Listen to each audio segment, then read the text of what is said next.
Usually, where there's smoke, there's fire. But maybe these are just smoke signals for help. Let's explore Texas football next here on the College Huddle.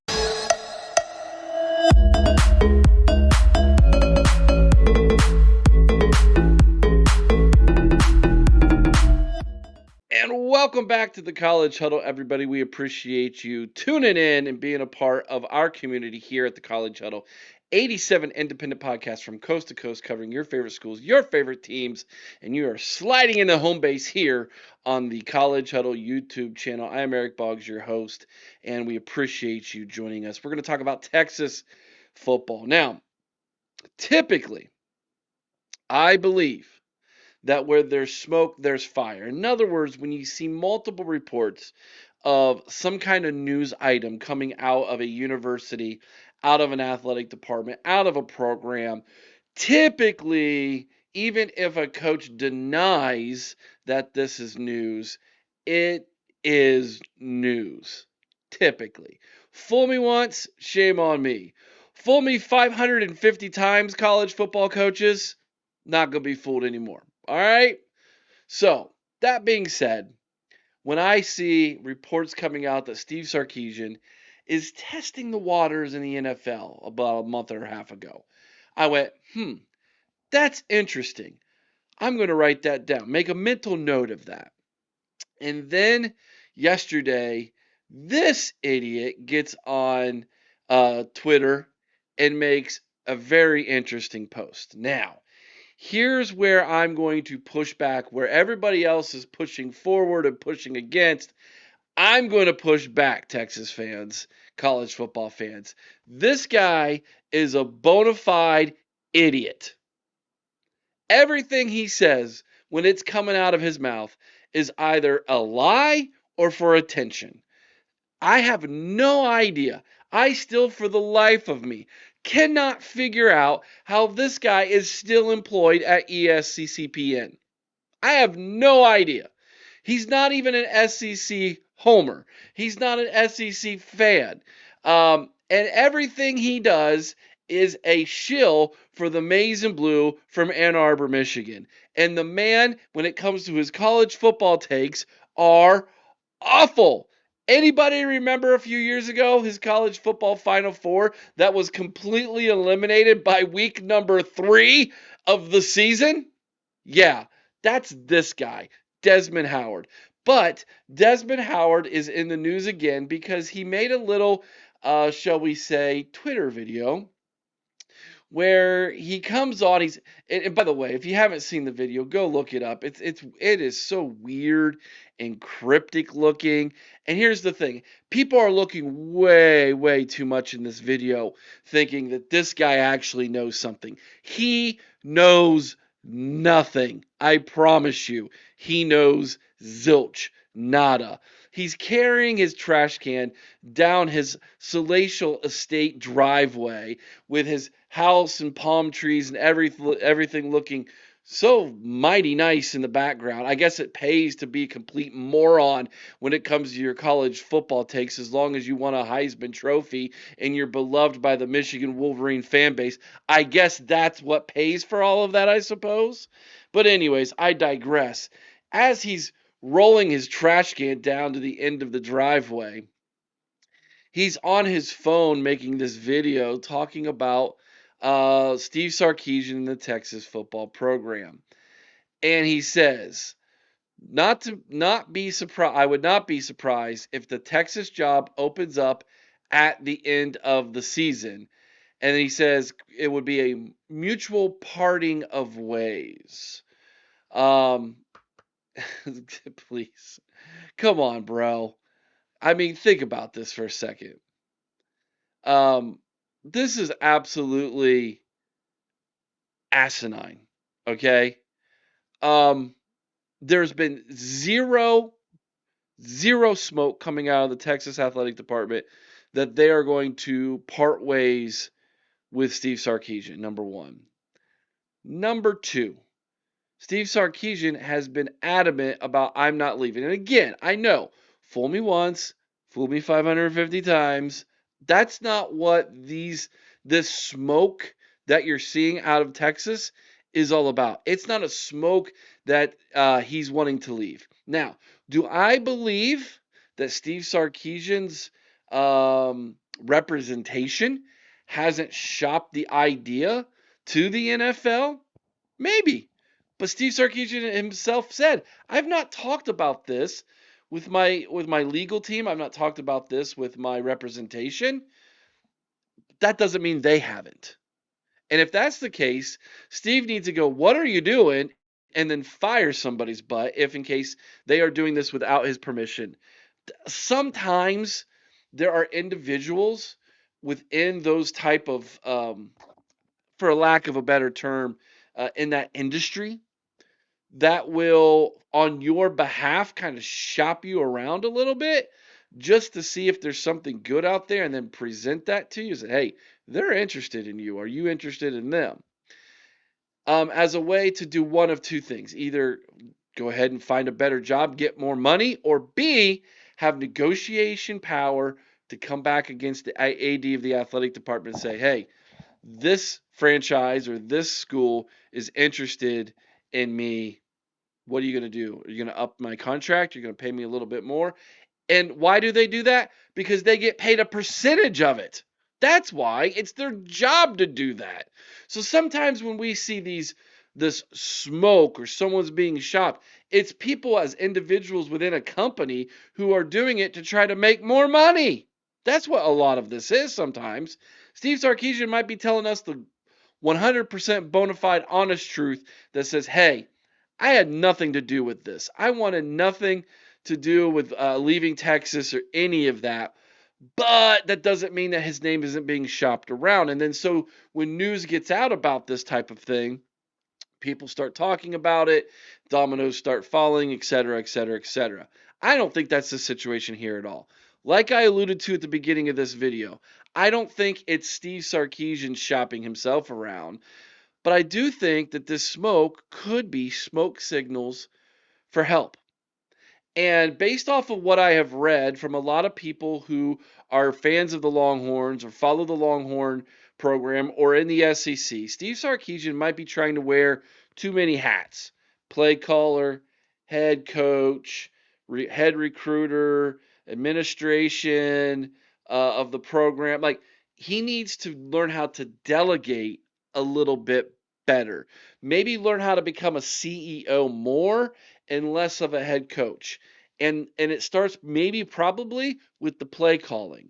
That's some of the feedback I'm getting, but when you dive into it a little bit deeper, I think there's another issue going on here, and that's what I want to quickly talk about now. In the last 11 games, none more, I guess you could say, revealing than last week against Georgia. Texas has lost 4 of those 11 games. So he's 7-4 in his last 11 games. And one of them is kind of a head scratcher. The other one is kind of a serious letdown because it happened in the college football playoff. And then you have the absolute beatdown that took place last week. So, that being said, let's look at them a little closer. So, let's go back to January 10th, the Final Four in the college football playoff. Steve Sarkisian and Texas Longhorns losing a close one, 28-14, and it was a lot closer than the score indicated. It was 21-14. Texas is driving with the football. They're inside the red zone. They're about to tie the Cotton Bowl up against the Buckeyes when the Jack Sawyer has the sack scoop and score. And Texas ends up losing 28-14. Heartbreaking loss, but it's a loss nonetheless, and that's how the season ended. You come right back at the beginning of this season, and you have to go to Columbus, Ohio, to the Horseshoe, and you lose a even closer game, 14-7, where you looked really bad offensively, and Arch Manning looked really bad. Then you have I call them the 3 easy wins: San Jose State, UTEP, and Sam Houston. But in all 3 of those games, except for maybe the Sam Houston game, Arch still didn't look great, including a 17-point win over UTEP. And then the bad loss happens. October 4th, in the swamp, you lose 21-29. And then fast forward, you beat Oklahoma, you beat Mississippi State, you beat Kentucky, you beat Vanderbilt at home 34-31 before going on the road to Athens, Georgia and losing 35-10. Now, what does all four of those losses have in common in those 11 games? They all happened away from Austin, from this place. They all happened away from there. When Steve Sarkisian took this team on the road, it didn't go well for him against teams with equal or slightly better talent, or in the case of Florida, just a really bad loss against a team that's not better than you. But you get my point. On the road, things didn't go so well for him away from the friendly confines. And when that happens, I think you need to take a look at your process of what you're doing when you're leaving home, when you're going on these trips.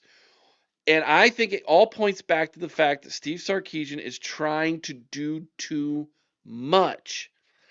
Matt B. Great in his video the other day said that he felt like Steve Sarkisian seemed a little bit disenchanted, maybe a little bit disconnected from the program, almost like the losses didn't affect him as much. I disagree.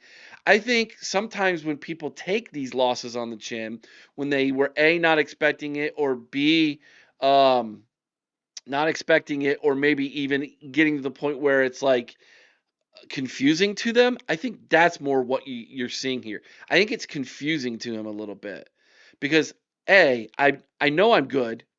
B, I know I got the players. C, I know how to scheme offensively. D, I know how to call plays. Why am I losing? And I think that's what we're seeing with Steve Sarkisian is a little bit of confusion. And so maybe the smoke isn't smoke for him leaving. It's more smoke signals. He needs to make some changes. He needs more help. That's what I am interpreting when it comes to the Texas football program and Steve Sarkisian. And by the way, his answers are pretty telling. He told Desmond Howard to think about something else when you're taking the trash out. Great answer, by the way. Steve Sarkisian about Texas football. I came here to win championships. He's confused why he hasn't. And when it came to the report from The Athletic about being interested in the NFL job, what did he say? It really pissed me off that one person can make a report that the entire media sports world runs as factual to the point where my agency has to put a statement out that they've never done. I thought it was absolutely ridiculous, he said. So I don't think that this is Steve Sarkisian looking for another job. And again, I could be fooled again, I suppose. I think these are more smoke signals for help. Texas fans, I would love to know what you think about all of this. Let me know down in the comments section below. Since it's Friday, everybody, it is time for our Week 13 picks and the 5 big games I have chosen for this week. Usually I like to do this with somebody else and go up against him or her, but this weekend looks like I'm going up against myself. So let's just pick these 5 games for you all here real quick. Let you know what our thoughts. Number 22, Missouri, 7-3 on the season, travels to number 8, Oklahoma, 8-2 on the season. Kickoff is at 12 p.m. on ABC. All times are Eastern Standard Time on this graphic.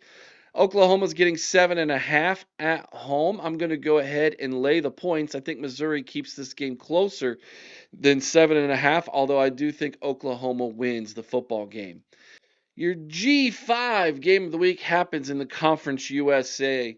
2 p.m. kick on ESPN Plus. 7-3 Missouri State, first year as a FBS school, takes on Kennesaw State, second year as an FBS school. Both teams at 7-3. Kennesaw State, the Owls getting 6.5 at home. I'm going to go ahead and take the points and say Kennesaw State is going to cover in this one. over the Bears of Missouri State and the two of the newer programs who are in the FBS. Number 15 USC, 8-2 on the season, travels to number 7 Oregon, 9-1 on the season. Oregon getting 9.5 in this one. This is a 3:30 p.m. kick on CBS. This is the best game of the week by far in college football, and probably is a play-in game for the college football playoff. Loser gets eliminated. Winner probably going to be the third representative from the Big Ten, more than likely, unless Michigan can win out and get themselves in that spot as well. That being said, that's a lot of points over there at Oregon, 9.5. Definitely Vegas thinks the Ducks are going to win this football game, and I agree with them. I think Oregon has got a massive home field advantage in this football game. I do think that USC offensively can keep it close. And you wonder if defensively they're going to be able to get enough pressure on the Ducks to make life miserable for their offense, which is what Indiana was able to do when they went into Eugene and upset the Ducks. Dan Lanning has a record of 24-2 all time at home. And that's going to go to 25-2. I actually do believe the Ducks cover in this one and eliminate the Trojans from the CFP. 7-3 Pitt, coming off of their drumming against Notre Dame at home, go on the road to take on number 4 Georgia Tech, who's at 9-1. I don't believe number 4 is actually their ranking. I think that's a typo, but they are ranked. Georgia Tech, that is. Georgia Tech getting 2.5. This is a 7 p.m. kick on ESPN. 2.5 is not enough. Give me the points. I think the Yellow Jackets cover at home. Number 11, BYU, 9-1 on the season, travels to Cincinnati to take on the Bearcats, 7-3 on the season. This is an 8 p.m. kick Eastern on Fox. The Cougars are getting 2.5 on the road. That's not enough. I'll take the points and say BYU covers as on the road and keeps their playoff hopes alive, defeating Cincinnati. Those are my 5 picks in the big games this weekend. Thanks for checking out the College Huddle, everybody. We hope you enjoyed this video. Enjoy the rest of your day. We'll be back tomorrow to talk more college football and the day that is in Week 13 here on the College Huddle. Take care.